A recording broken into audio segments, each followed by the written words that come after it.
Hello, welcome to PhilBits, where we explore specific themes, arguments, and ideas in the history of philosophy. PhilBits is brought to you by philosophy2u.com. My name is Dr. Todd Mei, and in this final episode, we'll be considering why Plato does not, in fact, ban the poets. Let's look at an outline for our discussion. In part one, we will consider a hermeneutical approach, which will unlock key features about the dialogue, which allows us to see why Plato doesn't ban the poets. In part two, we will look at my argument about why Plato doesn't ban the poets, and then in part three, the demonstration of my argument. What is hermeneutics? Sort of a funny word. It's Greek in origin, and you may have noticed that the root of the word is also the name for the god of communication, or the messenger of the gods, Hermes. As an academic discipline, hermeneutics has to do with the art of interpretation and understanding texts. We got a bit of this in the very first episode when we consider how important context is to understanding the propositions that characters make in the dialogue. Hermeneutics essentially takes these kinds of conditions very seriously, so it tries to look at and examine what kind of conditions are determining, altering, or affecting the way in which meaning is articulated or predicated in texts. For our purposes, we can say that hermeneutics is a philosophical approach that recognizes how meaning in statements, in art and in existence, tends not to be transparent and tends to be determined by contextual factors. So understanding what is being said, presented, or performed relies on a technique of interpretation that can include various rules, conventions, and background knowledge.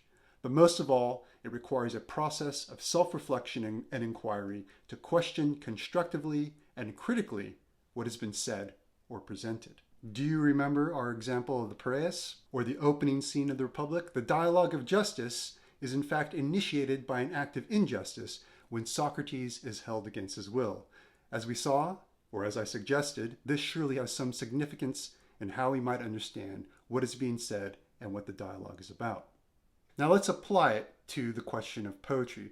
So what we're going to do is look at the key episodes or passages that we mentioned in episode 2 and see if they fit within a larger context that's going to determine the way in which we ought to understand what is being said.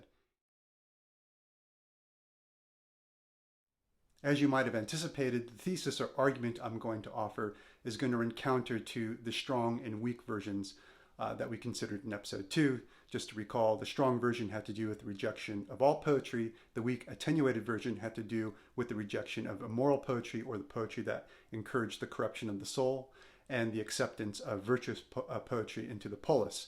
The argument I'm going to put forth is that Plato does in fact allow for poetry generally, but with a significant qualification. And that qualification is that it must be accompanied by a philosophical education or form of self-reflection or inquiry. So you must have the philosophical discipline or faculty or engagement with philosophy in order to have poetry in the polis. So let's look a little bit more closely at that. Just to recap the key passages that we looked at in books 2 and 10. The young and uneducated shouldn't be exposed to poetry, because the young and uneducated often can't make sense of literary devices such as allegory, where meaning should not be taken literally. And in book 10 we had poetry imitates what is actual and therefore lacks genuine knowledge of the thing it portrays or represents, and this was the epistemological claim. And then there was the moral claim, which had to do with poetry often encourages the wrong emotions and ideas for effect, since the poet is concerned mostly about his or her own status or reputation. While the Republic is known to be the dialogue about justice and perhaps even Plato's idea of the ideal state, which personally I don't think it's about that. It certainly is about the question of justice. But in being about the question of justice, it's also about the education of the citizenry. So the typical form of education which occurs contemporary to and prior to Plato's time is paideia, or education mostly through poetry, which again is sung. So you have stories and narratives that teach by example about certain characters. And you have other forms of instruction as well, of course, but poetry is sort of the main contender, traditionally speaking, that was present in ancient Greek. And certainly it's something you can see a few hundred years prior to Plato in terms of the Homeric tradition. Now, what Plato seems to be doing with the dialogues is offering a form of narrative and also using them as a medium or example. First, a medium by which education can occur. So the dialogues are there to help as a text that can be studied by students of philosophy or students more generally. And the narrative of the Republic seems to mimic or represent the process of education itself. So it's not only that the characters are talking with one another and learning through dialogue, but as commentators note, the structure or the way in which the dialogue runs seems to follow or correlate with a path of education. Now, the differences between the poetic and the philosophical, very superficially speaking, are that the poetic will rely on images, and the philosophical might use images, but they'll use images to arrive somewhere else. This is, in fact, what seems to be Plato's position, and we'll get to that in a moment in the famous divided line metaphor.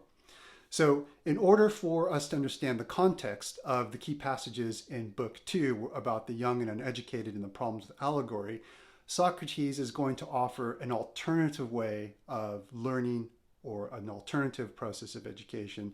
In order to do that, he's going to have to make some distinctions about what's going on with understanding that engages with images only and understanding that seems to work or operate at a higher level. And that is essentially what's going to happen after Book 2 when we get to the midpoint of the Republic and the famous divided line metaphor is offered. Let's have a look at that metaphor. So in an image, if that's not ironic, then it should be, and I think Plato is aware of this. It doesn't offer an image in the Republic, but certainly from what Socrates says, we can sort of draw out a different diagram of the divided line metaphor. So Socrates is trying to show Glaucon how there are different levels of understanding in which some are clearly better than others.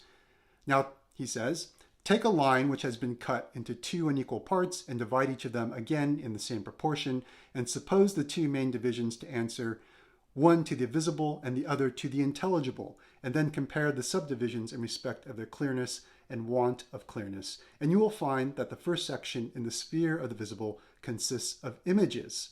And by images, I mean in the first place, shadows, and in the second place, reflections in water and in solid, smooth, and polished bodies, and the like. Let's not worry about Plato's distinction between the visible and invisible. I think we can bear that in mind generally. The reason why I say that is because if we take it very seriously, it's going to lead us to a certain reading of Plato that has to do with this thing called the theory of forms. And that's another general reading of Plato, which I think needs to be revisited very critically because there are only a few places in which Plato actually discusses the forms, and then one has to question, of course, what the context is about that. But he's making this distinction that if we rely solely on images by themselves, to use modern parlance, if we simply rely on empirical observation, we can be fooled. Errors can arise as a result of simply observing something from one point of view. So let's look at another passage where he offers more detail about the divided line. He says, there are two subdivisions in the lower of which the soul uses the figures given by the former division as images.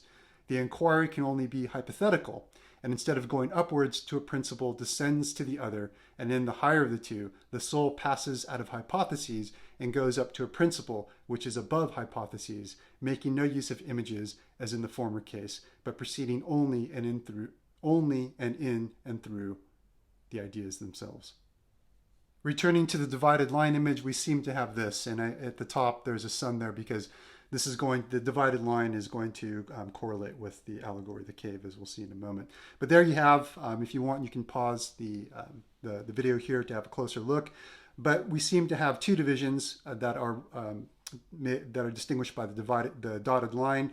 On the lower end, we have visible things and images, and these relate to, if we simply work with visible things and images, basically, if we just really took seriously that we only used empirical observation, we're going to only have a form of understanding that is mere belief, or doxa. On the upper half, we have levels of understanding that relate to reasoning or discursive reasoning, and also to direct perception. Now, noesis is a very difficult term in the Greek to translate into English. Some commentators think it's intuition. Intuition itself is a notorious term in philosophy because it's often used in the context of if you have an intuition about something, that intuition needs to be justified. In Platonic terms, intuition seems to be a form of direct perception which does not need justification because there's some kind of direct knowledge of what's happening, of some kind of insight. We leave that to the side. We'll just accept this divided line that Plato is offering to us because it's going to be key to understanding what's going on in the Republic.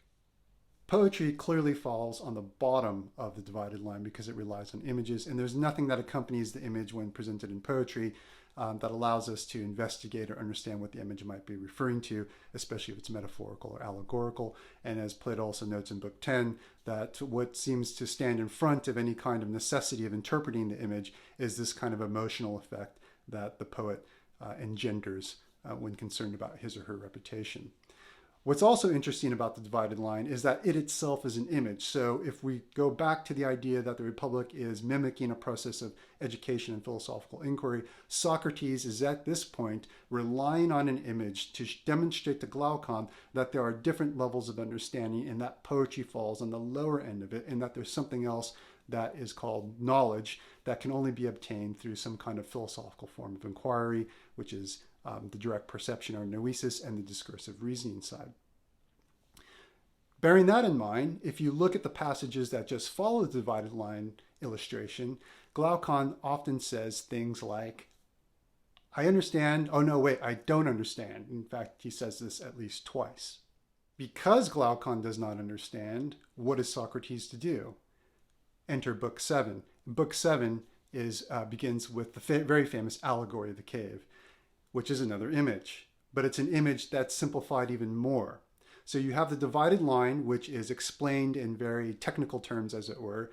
Glaucon does not understand. Socrates gives another iteration of the distinctions of knowledge with a more powerful image that in fact is a bit mythologized. So he talks about the allegory of the cave, in which we are all prisoners in the cave and we're looking at shadows that are cast by fire behind us. We're looking at shadows of shadows, as he phrases it, and philosophical inquiries which leads us out of the cave into the light of the sun. But for our purposes, what's really important is that one image fails to convince or show Glaucon the distinctions between knowledge and hence why poetry is inferior. And this is going to be key. So Socrates must use another image in the allegory of the cave, which is essentially the same as the divided line, in order for Glaucon to follow him. So then what happens? Well, then in terms of the topic of poetry, we jump all the way to Book 10. Book 10 famously mentions a Greek term that Jacques Derrida, the French philosopher, will make a big deal out of. But that term is pharmakon, so it's basically translated into English as antidote. And Socrates says that the only antidote to poetry is philosophy. So I'm taking that very seriously, that philosophy must accompany poetry, as I mentioned earlier, and does not mean the rejection of poetry. Yet, what we find in Book 10 is that Socrates seems to be concluding or convincing Glaucon that the poets need to be expelled or banned from the polis because of all the harmful effects they present. So it seems like philosophy really doesn't present an antidote. Well, I think it does, but I think the context bears out that Socrates can only move in the direction that he does in the Republic in Book 10, that he must move to the conclusion that the poets must be banned because Glaucon, as his interlocutor, can't see why or how they can be admitted. That is, Glaucon cannot see how philosophy can be used as an antidote to poetry. So in the absence of that philosophical understanding, which was demonstrated by his failure to grasp the distinctions in knowledge and understanding by the divided line in the allegory of the cave, Socrates has no choice but to say, well, in this case then, we must ban poetry because of its harmful effects.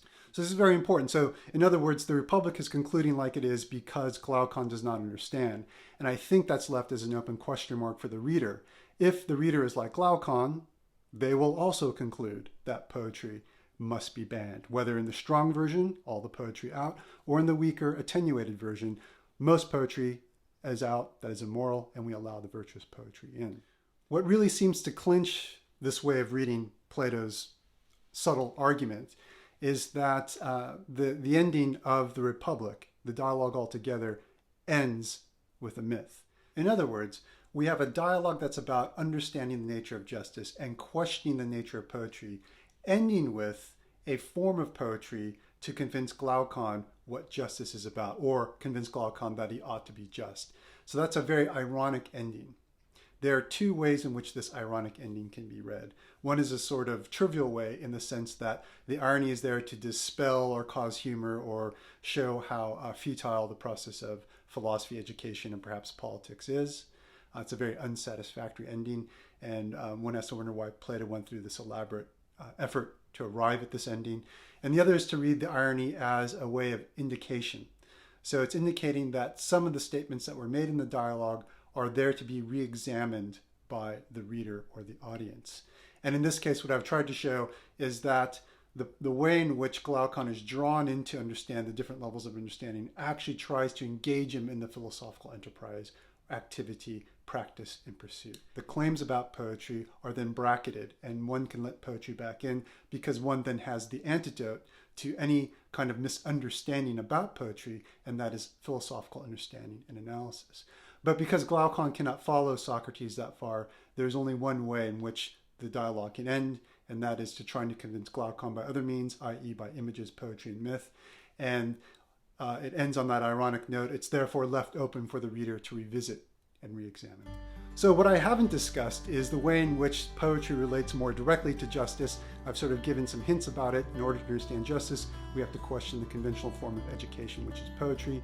For more detail about that relation, and for more detail about the arguments I've presented in these 3 episodes, please check out the article this is based on that I wrote some years ago called The Way of Hermeneutics in Plato's Republic, and there's a link to it in the text for the YouTube video, and that has references to all the secondary sources at the time that were relevant, so it's a very good tool for anyone doing further research in this area.